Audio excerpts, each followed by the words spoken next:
This is a promise to Awam of Kashmir.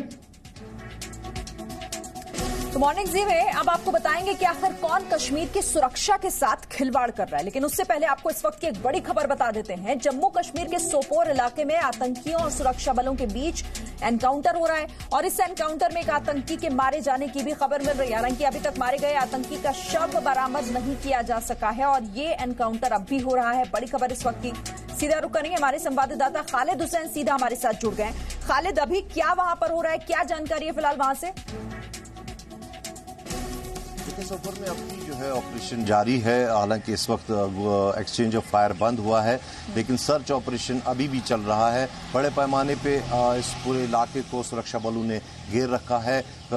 सुबह तड़के एक इंफॉर्मेशन के मुताबिक एक एसओ जारी किया गया था और इसमें ब्रीफ एक्सचेंज में बताया जा रहा है कि एक मिलिटेंट को जो है मार गिराया गया है। हालांकि उसका शव बरामद नहीं हुआ है, लेकिन 2 मिलिटेंट्स के वहां होने की जो खबर थी, इसके लगता है कि एक और मिलिटेंट वहां छुपा है, जिसके लिए पूरे ऑपरेशन को अभी भी इंटैक्ट रखा गया है। ये इलाका जो है रिहायशी इलाका है, इसलिए काफी एहतियात से ये ऑपरेशन किया जा रहा है। इसमें सेना, सीआरपीएफ और जम्मू कश्मीर पुलिस जो है वो ऑपरेशन कर रही है, लेकिन फिलहाल सर्च ऑपरेशन वहां जारी है और कोशिश है कि दूसरा जो छुपा मिलिटेंट है उसको भी न्यूट्रलाइज किया जाए। जी ठीक है, आप रहिए हमारे साथ खालिद। तो फिलहाल फायरिंग रुक गई है, लेकिन एनकाउंटर सर्च ऑपरेशन अभी भी वहां पर चल रहा है और एक आतंकी के मारे जाने की खबर भी हमारे पास है। बहरहाल, क्या कश्मीर की सियासी पार्टियां सुरक्षा से खिलवाड़ कर रही हैं? क्या कश्मीर की सुरक्षा पर महबूबा मुफ्ती और फारूक अब्दुल्ला सियासी ड्रामा कर रहे हैं? ये हम आपको बताएं, लेकिन आप ये भी जान लीजिए कि जम्मू कश्मीर के गवर्नर सत्यपाल मलिक ने कश्मीर की सियासी पार्टियों के नेताओं से अफवाह नहीं फैलाने की अपील की है। राज्यपाल ने कहा है कि राज्य प्रशासन की तरफ से जारी एडवाइजरी को अफवाह के तौर पर ना देखें। नेताओं और कश्मीर के लोगों से शांति बनाए रखने की भी अपील की। गवर्नर ने यह भी कहा कि सियासी पार्टियों के नेता अपने समर्थकों को समझाएं। एडवाइजरी आतंकी साजिश के पुख्ता इनपुट मिलने के बाद ही जारी की गई है। दरअसल शुक्रवार की देर रात महबूबा मुफ्ती की अगुवाई में कश्मीरी नेताओं का एक डेलीगेशन गवर्नर से मिलने पहुंचा था। इन नेताओं ने कहा कि प्रशासन की तरफ से जो एडवाइजरी जारी हुई है उससे लेकर लोगों में डर का माहौल है। श्रद्धालुओं के जोखिम पर महबूबा की राजनीति, कश्मीर की सुरक्षा पर महबूबा का सियासी ड्रामा, कश्मीर के लोगों को गुमराह कर रही हैं महबूबा। श्रद्धालुओं की सुरक्षा जरूरी या महबूबा की सियासत? जी न्यूज की अपील, अफवाहों पर ध्यान ना दें। अगर कोई गलत र्यूमर्स वगैरह करता है तो र्यूमर मॉन्गरिंग से होशियार रहना चाहिए लोगों को, और अगर किसी किस्म की भी कोई क्लेरिफिकेशन चाहिए तो वो हमसे लेनी चाहिए। जम्मू कश्मीर सरकार के गृह विभाग की यही तो एडवाइजरी है, जिसके सामने आने के बाद बुरहान वानी गैंग पूरी तरह परेशान है। एडवाइजरी में क्या है, डिटेल में आपको बताएंगे आगे, लेकिन पहले ये देखिए कि इस चिट्ठी के जारी होने के बाद किस तरह इन नेताओं की रातों की नींद उड़ी हुई है। बीती रात महबूबा मुफ्ती फारूक अब्दुल्ला के घर पहुंचती हैं। कभी राज्य की सियासत में धुर विरोधी रहे फारूक से इस एडवाइजरी पर गुफ्तगू करती हैं। सज्जाद लोन के घर जाती हैं, बातचीत करती हैं और इसके बाद रात में ही राज्यपाल सत्यपाल मलिक से मिलने पहुंच जाती हैं। राज्यपाल सत्यपाल मलिक ने नेताओं से वही दोहराया कि जो वो पिछले कई दिनों से सार्वजनिक तौर पर बोल रहे हैं, शांति बनाए रखें, अफवाहों पर ध्यान ना दें। लेकिन महबूबा को राज्यपाल की अपील पर भी भरोसा नहीं है। जो टूरिस्ट को बाहर लिया जा रहा है, पर ये सोच नहीं रहे कि जम्मू कश्मीर के लोग जो मुसीबत में फंसे हैं वो कहाँ जाएंगे। उनके पास तो भागने के लिए भी कोई जगह नहीं है। तो इसलिए हमने रिक्वेस्ट किया गवर्नर साहब से, और उन्होंने ये भी हमें इत्मीनान दिलाया कि वो दिल्ली बात करके इस बात में जो है क्या सच है क्या झूठ है उसके बारे में सबको बताएंगे। पर अपनी तरफ से उन्होंने ये एश्योरेंस दिया कि ऐसा कुछ होने वाला नहीं, पर to be very honest with you, हम अभी मुतमईन नहीं है। दरअसल आतंकी हमले के खतरे को देखते हुए जम्मू कश्मीर सरकार ने ये एडवाइजरी जारी की। सुरक्षा एडवाइजरी में कहा गया है कि अमरनाथ यात्रा पर आतंकी हमलों के इनपुट मिलने और कश्मीर की सुरक्षा बढ़ाने के मकसद से अमरनाथ यात्रियों और पर्यटकों की सुरक्षा को देखते हुए घाटी में तत्काल प्रभाव से सभी तरह की यात्रा पर रोक लगाई जा रही है। वे अपनी यात्रा को तुरंत खत्म करें और जितनी जल्दी हो सके घाटी को छोड़ दें। जाहिर है बाबा बर्फानी के भक्तों की सुरक्षा के मद्देनजर ये एडवाइजरी जारी की गई है, लेकिन परेशानी इन नेताओं को हो रही है। कल तक धमकी वाली भाषा बोलने वाली महबूबा आज गिड़गिड़ा रही है। हालांकि इस्लाम में हाथ जोड़ना गुनाह माना जाता है, मगर उसके बावजूद मैं अपने मुल्क के लोगों के सामने हाथ जोड़ के ये कहना चाहती हूँ, अपना जो प्राइम मिनिस्टर हमारे मोदी जी, तो आखिर दिक्कत किस बात को लेकर है? बात कश्मीर की सुरक्षा को लेकर हो रही है, तो आखिर असुरक्षित ये नेता क्यों महसूस कर रहे हैं? हमारे साथ बातचीत के लिए 3 संवाददाता जुड़े हुए हैं। खालिद मेरे साथ पहले से बने हुए, साथ ही जम्मू से जी मीडिया संवाददाता राजू केरनी भी मेरे साथ हैं, और दिल्ली से भी बातचीत करने के लिए जी मीडिया संवाददाता विशाल पांडे मेरे साथ है। राजू केरनी, मैं आपके पास आना चाहूंगी, चूंकि ये डेलीगेशन मिलने पहुंचा, राज्यपाल से मुलाकात हुई, इन्होंने अपना ऐतराज रखा। तफसील से बताइएगा कि आखिर क्या कुछ हुआ, और उसके बाद जो अपील राज्यपाल से की गई है, इन लोगों से की राज्यपाल ने, उसके बारे में भी। देखिए, ये जो डेलीगेशन है ये अपने आप में एक सियासी जो है दाव खेलने के चक्कर में था, और उसी चक्कर में को लेके ये जो है राज्यपाल के पास पहुंचा। ये अपने लोगों को, अपने वोट बैंक को भुनाने के लिए, अपने ये दिखाने के लिए कि हम कितना कंसर्न है कश्मीर के लिए। क्योंकि जब महबूबा की ये बात आप सुने ध्यान से, तो उसमें वो कह रही है कि कुछ बड़ा होने वाला है, कुछ बड़ा होने वाला है। जब सिक्योरिटी एजेंसीज ने एक अलर्ट जो है वो दे दिया कि मिलिटेंट्स की तरफ से यात्रियों पे हमला हो सकता है, और सरकार की तरफ से जो है, क्योंकि वो सॉफ्ट टारगेट है, और सरकार की तरफ से जो है एक एडवाइजरी भी इशू कर दी, तो महबूबा मुफ्ती को क्या पता है कि क्या बड़ा होने वाला है, तो इसलिए वो बड़ी कंसर्न हो गई हैं। रात के रात उन्होंने जो है मीटिंग बुला ली, और उसके बाद जो है वो, अगर आप पूरा ध्यान से उसको सुने, वो कह रही है मैं गाड़ी नहीं, मैं पैदल ही चली जाती हूँ रात को। हालांकि उनको पता कि सुरक्षा कर्मी उनको ऐसा करने नहीं देंगे। वो जो गवर्नर के पास पहुंच जाती हैं, और गवर्नर फिर वही बात उनको दोहराते हैं कि इन बातों पर यकीन मत करें, ये जो है अफवाहें हैं। और ये अफवाहें फैलाने में ये नेता जो हैं, ये नेताओं का सबसे बड़ा हाथ है कश्मीर में। पहले भी अफवाहों का दौर चलता रहा है, लेकिन अब जो है ये नेता लोग जो हैं अपने कार्यकर्ताओं के साथ मिलके सोशल मीडिया को एक जो है वो जरिया बना के, यहाँ पर सवाल ये उठता है कि आखिर भूमिका कौन रहा है? सरकार पर आरोप लगा रहे हैं, लेकिन आप लोग क्या करें? विशाल, महबूबा मुफ्ती पहले कहती हैं कि 35A को हाथ लगाया तो कई बवाल हो जाएगा, हाथ जल जाएंगे। अब इसे लेकर वो खुद मीटिंग करने पहुंच गई डेलीगेशन के साथ। तो आखिर यहाँ पर भड़काने का काम कौन कर रहा है? बार बार बोल रहे हैं कि कुछ बड़ा होने वाला है। देखिए, जम्मू कश्मीर के जो नेता, चाहे महबूबा मुफ्ती जैसे लोग हों या फारूक अब्दुल्ला जैसे लोग हों, वो इस स्थिति में एक तरह से आप देखिए अफवाहों को गर्म करना चाह रहे हैं। जो सुरक्षा एडवाइजरी जारी की गई है वो अपने यात्रियों को, अपने नागरिकों को सुरक्षा प्रदान करने की दृष्टि से जारी की गई है। इसके साथ ही साथ घाटी में जो अतिरिक्त सुरक्षा बलों की तैनाती की गई है उसके पीछे भी सिर्फ और सिर्फ सुरक्षा कारण ही है। लेकिन इन्हीं मुद्दों को आधार बनाकर फारूक अब्दुल्ला, उमर अब्दुल्ला प्रधानमंत्री नरेंद्र मोदी से मिलते हैं, जम्मू कश्मीर में गवर्नर से मुलाकात करते हैं, और कहीं ना कहीं एक ये र्यूमर फैलाने की कोशिश करते हैं कि सरकार कश्मीर के मसले पर कश्मीर के लोगों के खिलाफ कुछ ऐसा करने जा रही है। इस तरह का माहौल वहां पर ये नेता तैयार कर रहे हैं। लेकिन आप ये मानिए कि सरकार की तरफ से जो भी कदम अभी तक उठाए गए हैं, या JNK प्रशासन की तरफ से जो एडवाइजरी जारी की गई है, वो सिर्फ और सिर्फ अमरनाथ के यात्रियों की सुरक्षा को ध्यान में रखते हुए किया गया है। क्योंकि ऐसे इनपुट्स मिले हैं सुरक्षा एजेंसियों को कि वहां पर कोई अनहोनी हो सकती है, कोई बड़ी घटना घट सकती है, इसलिए पहले से ही घाटी को खाली कराने को लेकर यह एडवाइजरी जारी की गई है। लेकिन इसके साथ ही साथ ये भी देखा जाए, क्योंकि जिस तरह से विपक्षी दल परेशान है जम्मू कश्मीर में,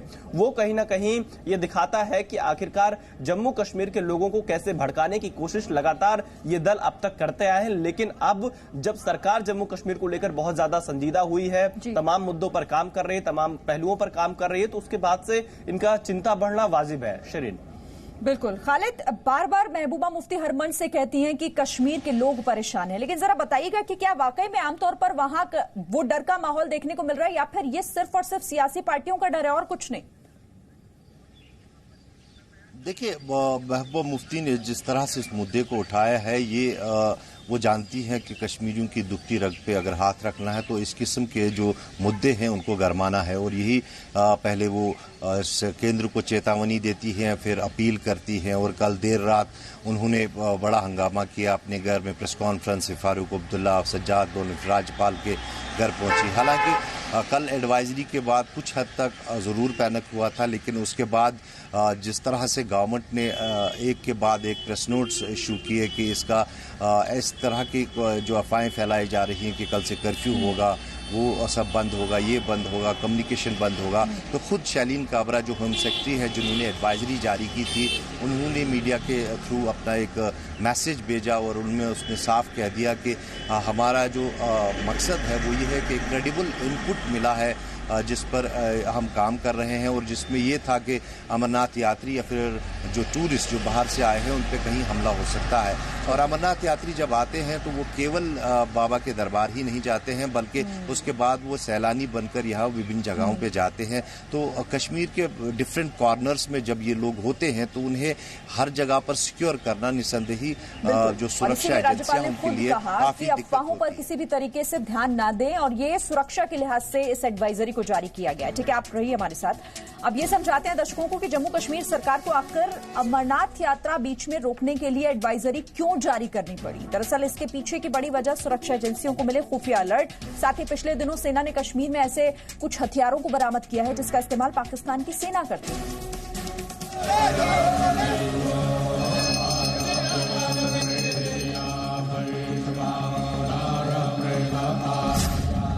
बाबा बर्फानी के भक्तों पर बड़े हमले की साजिश नाकाम।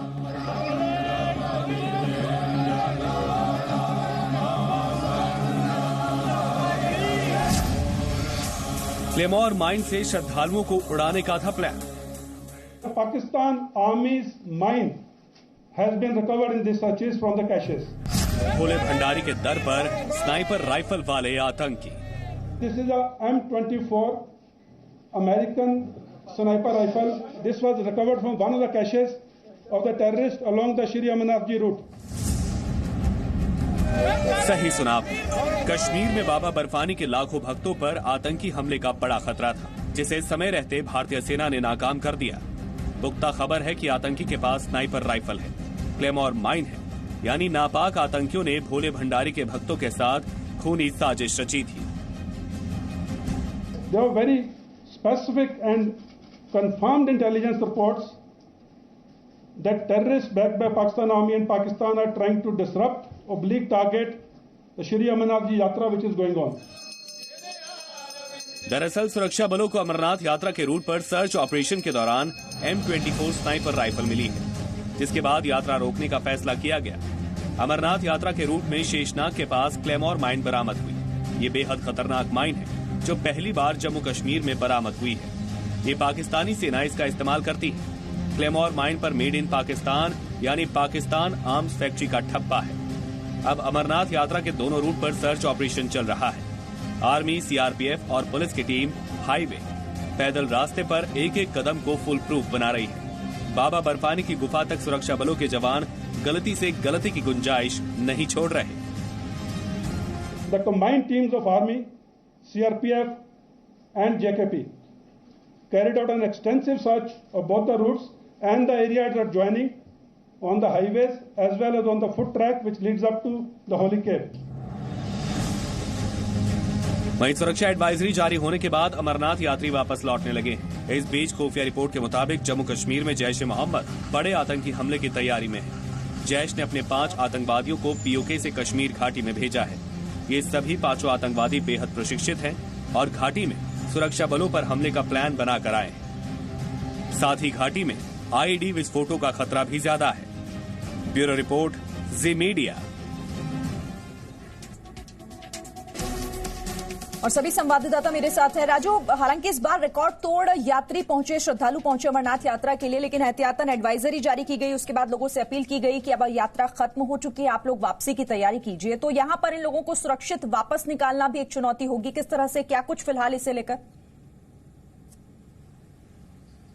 देखिए, यात्रियों को वापस निकालना जो है वो प्रशासन के लिए चुनौती जो है वो बनी हुई है, लेकिन यात्री जो है वो अभी जाने को तैयार नहीं है। यात्रियों का कहना है कि उनका विश्वास जो है सुरक्षा बलों पे ऊपर बना हुआ है, इसलिए जैसे भी हो वो यात्रा करेंगे, क्योंकि सरकार ने यात्रा को खत्म करने के लिए नहीं कहा है। ये सरकार ने कहा है यात्रा को यात्री जल्दी से वापस चले जाएं, क्योंकि यात्री एक सॉफ्ट टारगेट रहते हैं। क्योंकि यात्री जो आते हैं उसके बाद वो घूमने के लिए भी जाते हैं। जब घूमने के लिए जाते हैं तो कश्मीर का इतना बड़ा इलाका है, वो कहीं पे भी टारगेट हो सकते हैं। तो इसलिए सरकार की तरफ से जो एडवाइजरी दी गई है उसमें, क्योंकि यात्रा जो है जो ट्रेडिशनल तरीका है वो 15 अगस्त जो है, इस बार 15 अगस्त तक रक्षाबंधन के दिन ही जो है समाप्त घोषित की जाती है। तो इसलिए यात्रा जो है वो घोषित, जो समाप्त घोषित नहीं की गई है। यात्रा जो है वो जारी है। अब 4 अगस्त तक वैसे भी मौसम की खराबी की वजह से यात्रा सस्पेंड चल रही थी।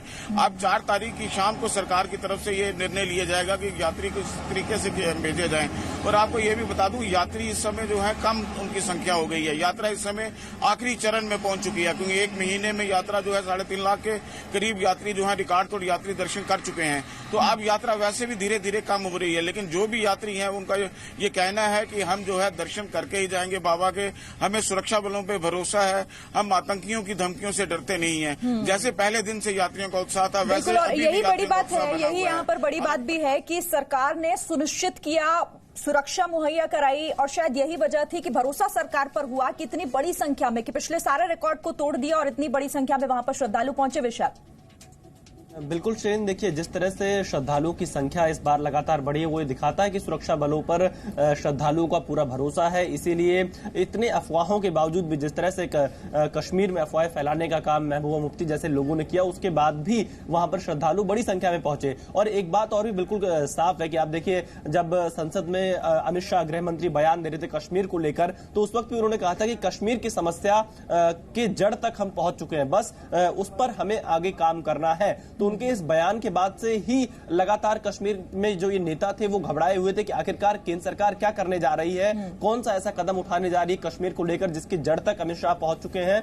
तो कहीं ना कहीं इस वजह से भी बहुत ज्यादा ये नेता डरे हुए हैं कि कश्मीर में कहीं कुछ ऐसा ना हो कि इनकी राजनीतिक जो दुकानदारी है वो बंद हो जाए। तो इसलिए भी अफवाहों को गर्म करके कश्मीर के लोगों को भड़काकर ये कहीं ना कहीं कश्मीर में अशांति फैलाने का काम जरूर कर सकते हैं, लेकिन वहां पर सुरक्षा कर्मियों की जो तैनाती की गई है और या जो यात्रियों को वापस आने के निर्देश जारी किए गए हैं वो सिर्फ और सिर्फ सुरक्षा कारणों के चलते ही है। लेकिन फिर भी जैसा हमारे सहयोगी राजू बता रहे थे कि श्रद्धालुओं में अब बहुत ज्यादा यकीन है हमारे सुरक्षा कर्मियों पर, और इसीलिए वो अभी वापस आने को तैयार नहीं। उन्हें भरोसा है कि हमारे सुरक्षा कर्मी हमारी सुरक्षा करेंगे। राज्यपाल की अपील के बाद भी जो यात्रा कर रहे हैं यात्री, वो चाहते हैं कि पहले वो मुकम्मल करें अपनी यात्रा और उसके बाद ही वापस लौटे, चूंकि सुरक्षा बलों पर पूरा भरोसा है। बहुत शुक्रिया आप तीनों का हमारे साथ जुड़ने के लिए। रुक रहे एक छोटे से ब्रेक के लिए, लौटते हैं फौरन।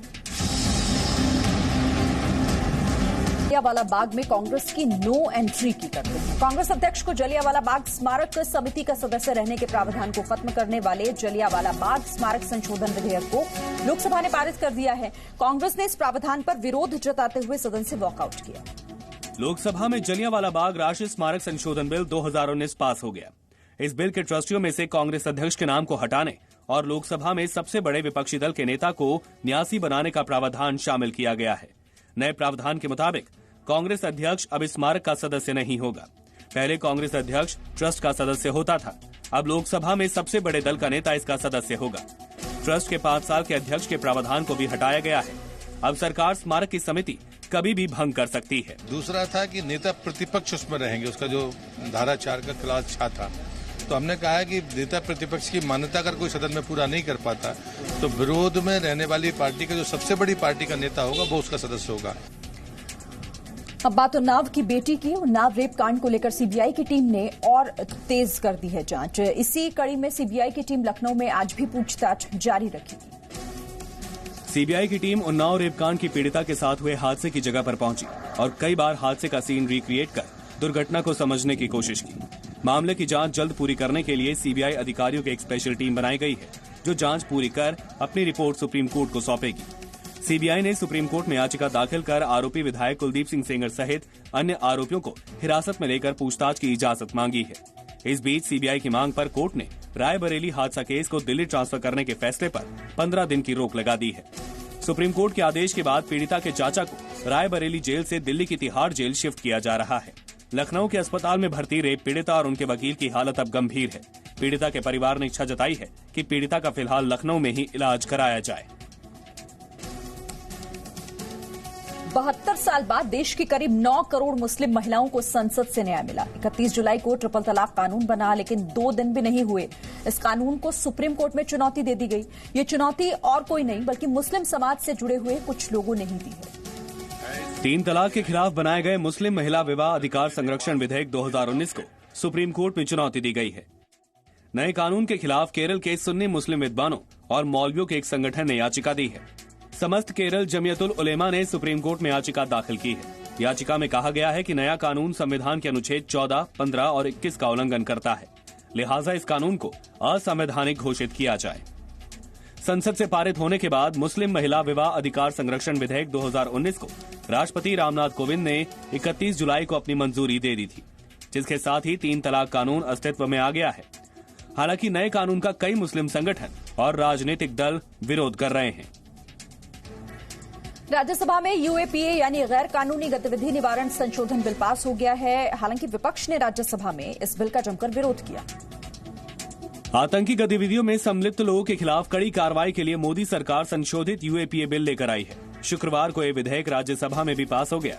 बिल के पक्ष में 147 और विपक्ष में 42 वोट पड़े। बिल के पास होने से पहले गृह मंत्री अमित शाह और कांग्रेस के बीच जमकर बहस हुई। राज्यसभा में चर्चा के दौरान कांग्रेस समेत विपक्षी दलों ने यूएपीए बिल में संशोधन का विरोध किया। कांग्रेस नेता दिग्विजय सिंह ने बीजेपी पर आतंकवाद से समझौता करने का आरोप लगाया। हमें इनकी नीयत पर संदेह है और इसलिए संदेह है क्योंकि कांग्रेस पार्टी ने कभी भी आतंकवाद के साथ समझौता नहीं किया। गृह मंत्री अमित शाह ने जहां कांग्रेस को इमरजेंसी की याद दिलाई, वहीं दिग्विजय सिंह को भी जवाब दिया। क्या किया था इमरजेंसी? देश के सभी अखबारों पर ताला, दूरदर्शन सरकार का सारे गम गाता था और सारे के सारे नेता जेल के अंदर 19 महीने तक किसी को कोई लोकतंत्र देश के अंदर रहा नहीं था और आप हमें दुरुपयोग की बात कर रहे हैं। संशोधन बिल में सबसे बड़ा प्रावधान ये है कि एनआईए अब आतंकी के समर्थकों को भी आतंकी घोषित कर उनकी संपत्ति जब्त कर सकेगी। यही नहीं, अब आतंकी संगठन के साथ साथ उस व्यक्ति को भी आतंकी घोषित किया जा सकेगा जो किसी न किसी रूप से आतंक को बढ़ावा दे रहा होगा। पाकिस्तान की जेल में बंद भारतीय नागरिक कुलभूषण जाधव के काउंसलर एक्सेस पर पाकिस्तान की शर्त को भारत ने ठुकरा दिया है। सूत्रों के मुताबिक पाकिस्तान ने सशर्त काउंसलर एक्सेस पर सहमति जताई थी, जिस पर भारत ने अपनी आपत्ति दर्ज कराई। पाकिस्तान की जेल में बंद कुलभूषण जाधव के मामले में भारत सरकार ने पाकिस्तान को कहा है कि वो कुलभूषण जाधव तक पहुंचने के लिए जल्द से जल्द काउंसलर एक्सेस दे, और वो भी बिना किसी रोक टोक के। विदेश मंत्रालय के सूत्रों के मुताबिक भारत की तरफ से कहा गया है कि पाकिस्तान अंतर्राष्ट्रीय अदालत की ओर से दिए गए फैसले के मुताबिक भय मुक्त माहौल में कुलभूषण जाधव तक भारतीय अधिकारियों को पहुंचने का इंतजाम करे। सूत्रों के मुताबिक इससे पहले पाकिस्तान ने भारत के सामने सशर्त काउंसलर एक्सेस देने का प्रस्ताव रखा था, जिसे मानने से भारत ने इनकार कर दिया। और इसी के साथ यहाँ रुक एक छोटे से ब्रेक के लिए फौरन लौटें।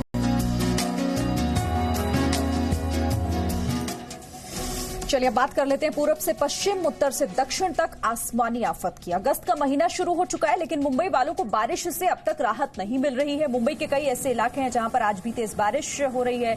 लोकल ट्रेनों पर इसका सीधा असर पड़ रहा है। अंधेरी, मलाड, बोरीवली और दहीसर जैसे इलाकों में पानी भर गया है। बांद्रा, दादर में तेज बारिश हो रही है। बारिश की वजह से मोतीलाल नगर, गोरेगांव वेस्ट में भी सड़कों पर पानी भरा हुआ नजर आ रहा है। ये तस्वीरें भी आपको दिखा रहे हैं। मुंबई में कई इलाकों में बारिश लगातार, जिसकी वजह से स्थिति सड़कों पर पूरी तरीके से व्यवस्था यहां चरमरा गई है। लोगों का घरों से बाहर निकलना मुश्किल हो गया है। सड़क पर वाहनों की आवाजाही भी प्रभावित, साथ ही ट्रेन सेवा पर भी इसका असर। सुष्मिता सीधा हमारे साथ, हमारी संवाददाता वहां से जुड़ी हुई है। सुष्मिता, बारिश अब भी हो रही है, हालांकि अभी तक किसी तरह की कोई राहत की खबर तो नहीं है, लेकिन कैसे हालात हैं? चूंकि तस्वीरें हम देख रहे हैं, सड़कों पर पानी भरा हुआ है, ट्रेन सेवा पर भी इसका असर दिख रहा है। छतरी, अगर हम देखें तो मुंबई के कई इलाकों में, उपनगरीय भागों में बहुत ज्यादा पैमाने पे बारिश कल रात से ही शुरू हो चुकी है और मौसम विभाग ने भी ये बताया था कि आने वाले 2 दिनों में मुंबई सह जो उपनगरीय भाग है, जैसे अंधेरी, बोरीवली हो, यहाँ पे कल्याण, डोंबिवली, इस इलाके में बहुत ज्यादा पैमाने पे बारिश हो सकता है और वही चित्र आज हमें दिख रहा है, जिसके कारण कई जगहों पे वाटर लॉगिंग हो चुका है। दोपहर के समय में 1 बजे हाई टाइड्स आने वाली है। 4.9 मीटर्स इतनी ऊंचाई की ये लहरें हो सकती है, जिसका असर जो है डायरेक्टली कई सारे इलाकों में हो सकता है। अगर उस समय में बहुत ज्यादा पैमाने पे बारिश रही तो ये भी हो सकता है कि वापस जल भराव हमें कई जगहों पे दिख सकता है। दूसरी बात, अगर हम देखें तो संपूर्ण महाराष्ट्र के कई इलाकों में ये बारिश हो रही है, जिनके कारण जहाँ पे डैम है, जहाँ पे नदियां है, वहाँ पे जल भराव बहुत ज्यादा पैमाने पे हो रहा है। बहुत ज्यादा जगहों पे बारिश का पानी, लोकल ट्रेन पर किस तरह से असर पड़ा है सुष्मिता? सीधा कई गांवों में, कई छोटे छोटे घरों में आया है। अगर हम लोकल ट्रेन और रोड की ट्रैफिक देखें तो बहुत ही ज्यादा हाल मुंबई वासियों के हो रहे हैं। अगर मुंबई की लोकल गाड़ियां देखी तो लोकल गाड़ियां लगभग 20 से 25 मिनट देरी से चल रही है। वेस्टर्न हो, सेंट्रल हो, दोनों जगहों पे ये जो स्थिति है वो कायम है। साथ ही साथ सबवेज में पानी भर चुका है, जिनके कारण पर्यायी जो व्यवस्था है वो की गई है। रास्ते पे अभी मैं दादर इलाके में हूँ और आप मेरे पीछे भी देख सकते हैं कि गाड़ियों की लंबी कतारें हमें नजर आ रही है और ये लंबी कतारें केवल और केवल बारिश के कारण है। कल रात से ही बहुत ज्यादा पैमाने पे बारिश हो रहा है और जिसका असर रोड पे भी हो रहा है। लोग घर के बाहर निकल नहीं सकते और आज अगर हम देखें तो वीकेंड है। कई लोग ऐसे भी होते हैं कि जो बारिश का मजा उठाने के लिए बाहर आते हैं, लेकिन हाई टाइड होने के कारण जो सी फेज है, मरीन ड्राइव है, ऐसे इलाकों से जहाँ पे बहुत ज्यादा पैमाने। ठीक है सुष्मिता, शुक्रिया फिलहाल आपका ये बातचीत और ये तस्वीरें वहां से हम तक पहुंचाने के लिए। तो अभी बारिश लगातार बीती रात से हो रही है, जिसकी वजह से सड़कों से लेकर ट्रेन तक पर असर इस बारिश का दिख रहा है। बहरहाल भारी बारिश के बाद हिमाचल प्रदेश के अलग अलग हिस्सों से भी कुछ ऐसी ही हैरान कर देने वाली, परेशान कर देने वाली तस्वीरें सामने आई हैं, क्योंकि लैंडस्लाइड हो रहा है कई जगह पर। तस्वीरें देखिए आप। ये तस्वीर सोलन के NH5 की है, जहां भारी बारिश के बाद पहाड़ दरकने लगे। जबाली में कालका शिमला नेशनल हाईवे पर पहाड़ का हिस्सा धीरे धीरे गिरता रहा। हालांकि गनीमत ये रही कि किसी गाड़ी को नुकसान नहीं पहुंचा। देखिए कैसे एक गाड़ी के निकलने के कुछ सेकंड में ही पहाड़ का हिस्सा गिरकर सड़क पर आ गया। इसके बाद धीरे धीरे कर पेड़ भी हाईवे पर गिरने लगे। एक पेड़ गिरा, फिर दूसरा पेड़ गिरा और फिर तीसरा पेड़ भी धराशायी हो गया। जहां से पहाड़ दरक कर रहे हैं, वहीं जाबली सीनियर सेकेंडरी स्कूल का ग्राउंड भी है। भारी बारिश के बाद ग्राउंड का हिस्सा भी गिर गया। यहां तक कि स्कूल की दीवारों में भी दरारें पड़ गई। और हिमाचल के मैदानी जिला ऊना में रिकॉर्ड बारिश ने भारी तबाही मचाई। शुक्रवार सुबह 8 बजे तक ऊना में 8 साल बाद रिकॉर्ड 226 मिलीमीटर बारिश हुई है। ऊना में तेज बरसात से लोगों का जनजीवन अस्त व्यस्त हो गया है। लोगों के घरों से लेकर सड़कों तक पानी जमा है। डीसी और एसपी दफ्तर सहित कई घरों में 3 फीट तक पानी घुस गया। ये तस्वीरें एसपी ऑफिस की हैं, जहां कई फीट तक पानी भर गया। दफ्तर में रखे कागजात और सामान पानी में तैरते नजर आ रहे हैं। कर्मचारी जूतों को टेबल पर रखकर काम कर रहे हैं। लोगों के घरों और दुकानों में पानी भर गया है। लोग अपने घरों से पानी निकालने में लगे हैं। लोगों के घरों में सोफा और बेड बॉक्स में भी पानी भर गया। ज्यादा पानी भरने से फ्रिज और टीवी जैसे इलेक्ट्रॉनिक सामान खराब हो गए हैं। वहीं बारिश के बाद चंबा के जनसाली मोहल्ले में वर्षों पुरानी 3 मंजिल बिल्डिंग का एक हिस्सा गिर गया। ये बिल्डिंग कई सालों से गिरने वाली थी, जिसका हमें आभास था, और इसके साथ 2 ऐतिहासिक मंदिर जो हैं, जिनकी कोई हम नहीं बता सकते कि कितने पुराने हैं ये। और ये बिल्डिंग तो कम से कम 70-80 साल पुरानी है, जो आज ये हादसा हुआ 3-3:30 बजे। तो बाढ़ और बारिश की वजह से बुरी तरह प्रभावित गुजरात के वडोदरा में अब जीवन धीरे धीरे पटरी पर लौटने लगा है। हालांकि वडोदरा के लोगों को आने वाले कुछ दिनों में बारिश की मार अभी झेलनी पड़ सकती है। वडोदरा में विश्वामित्र नदी का पानी घटने लगा है, लेकिन लोगों की मुसीबतें कम नहीं हुई हैं। अब भी कई इलाके पानी में डूबे हैं। यहां से लोगों को सुरक्षित जगहों पर पहुंचाया जा रहा है। भारी बारिश के बाद बाढ़ की वजह से वडोदरा शहर और उसके आसपास के इलाकों से 5,700 से अधिक लोगों को निकालकर सुरक्षित जगह पहुंचाया गया है। वहीं पानी कम होने की वजह से रिहायशी इलाकों में मगरमच्छों का निकलना जारी है। इस वजह से लोग दहशत में हैं। लोग इन मगरमच्छों को पकड़कर वन विभाग के हवाले कर रहे हैं। कमाडी बाग के हमारे मॉर्निंग वॉक में जहां पर पूरा पानी भरा है, वहां पर भी मगरमच्छ सुबह हमने पाया था। शहर के अन्य विस्तारों में भी मगरमच्छ की संख्या बढ़ रही है। तो ये थोड़ा भयजनक है और कॉरपोरेशन और सरकारी तंत्र को इसके बारे में जहां पर भी इंफॉर्मेशन मिले काम करना चाहिए, क्योंकि ये बहुत तकलीफ वाला काम है। हालांकि फिलहाल वडोदरा के लोगों को बारिश से राहत मिलने की उम्मीद नहीं है। वडोदरा समेत पूरे दक्षिण गुजरात में अगले कई दिनों तक भारी बारिश का अलर्ट है। अगले 2-3 दिन तक थोड़ा ज्यादा बारिश रहेगा, उसके बाद डे 4 और डे 5 में कम हो जाएगा। दमन, दादरा नगर हवेली, वलसाड, नवसारी, बड़ौदा, भरूच, सूरत, तापी, ये सब एरिया में जो है भारी heavy to very heavy rainfall होने का संभावना है।